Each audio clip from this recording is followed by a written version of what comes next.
Hello and welcome back to HEMAFightBreakdowns. Today I want to talk about the geisling, but specifically I want to talk about an alternative to the geisling.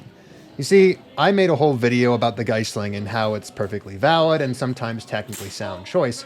However, there are still some problems with the geisling, namely its safety and its ability to land clean and effectively. And recently at Ascalon, which happened now a month ago, I fenced someone who showed me that there was an option for cutting to the leg that was smarter, safer, and allowed him to keep both of his hands on the sword, meaning that even if you're at the kind of place that bans the geisling, this would have been a leg shot that would have been 100% allowed. So, if we watch this exchange, what we see is pretty much the 1, 2, 3 step process of setting up and paying off this move. You see him come forward and he throws a little tippy-tappy little undercut hand shot to me. And what this does is, as he had known from previous exchanges, that I'm going to back up.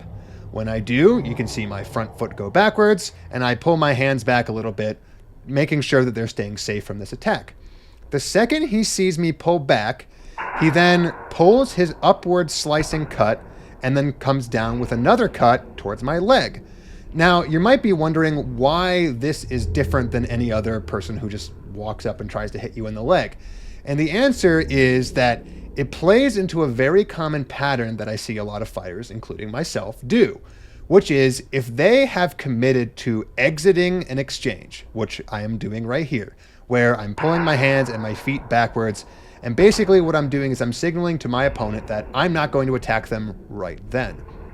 However, what a lot of people do, and what again you see me do here, is that after I void and I realize that nothing is currently coming at me again, I immediately start to move back into measure.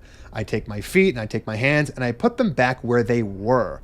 And this is the key to pulling off this move.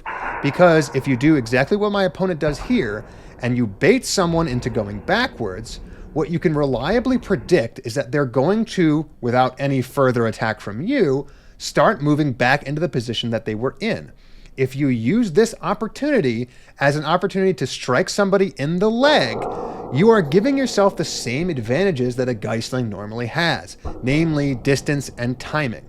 But with this variation, what we do is we take advantage of a pattern, people moving back into measure, back into a place where they felt comfortable just a second earlier, and you're going to use this opportunity to start moving backwards, again, as you see my opponent do here, while throwing a cut while leaving. So what are the advantages here? The advantages here, in distinct difference to the geisling, is that because both hands are on your sword, if halfway through trying to set up this scenario, you realize it's not going to work, while both hands are still on your sword, you can bail out of your cut and just make it a defense.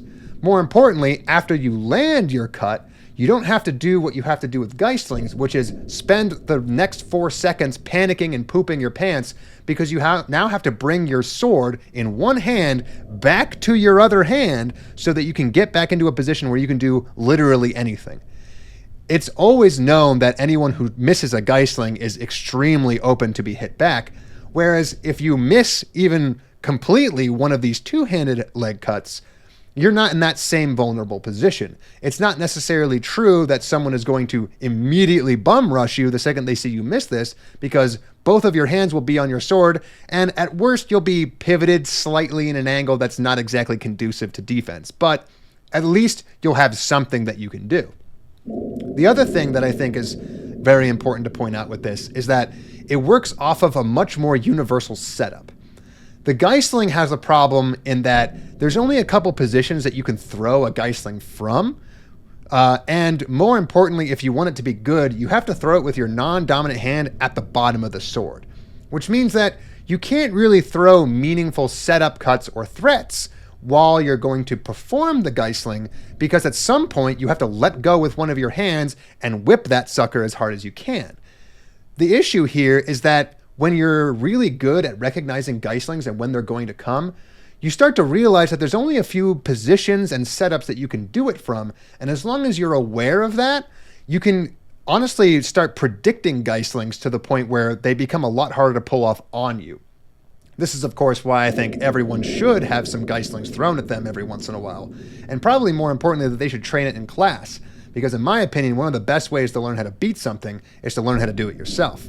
But ignoring that, because the leg cut that we're showing here is done with 2 hands on the sword, you can use all of the same setups and threats, not even necessarily the one that you see my opponent do, in order to make it work a lot better. You can throw a fake descending cut into long point and then decide once they start backing up to pivot down, hit them in the leg, and then back out of the exchange. You can pretty much use any setup. The one that my opponent uses is a very intelligent one. However, what I would stipulate is that it's very important that you make sure that whatever setup you're using to set this up, not go too deep, but also not go too shallow. Remember that despite the fact that the geisling is perhaps a little bit harder to set up, you do have the advantage of having only 1 hand on your sword, which means that when you whip that cut, you get the extra 8 to 10 inches of your grip to add to the length of your sword effectively. With 2 hands on your sword, you no longer get that extra reach. So your distance has to be a lot more precise. If you get too close on your setup attack, well, you're going to be in a position where you can get hit back even as you're trying to leave the exchange. Similarly, if you do it from too far away, you're going to have to lean forward a whole lot in order to reach their knee, which means that you're going to be having a much harder time of exiting that situation, and you're more likely to get hit in the head at the exact same time.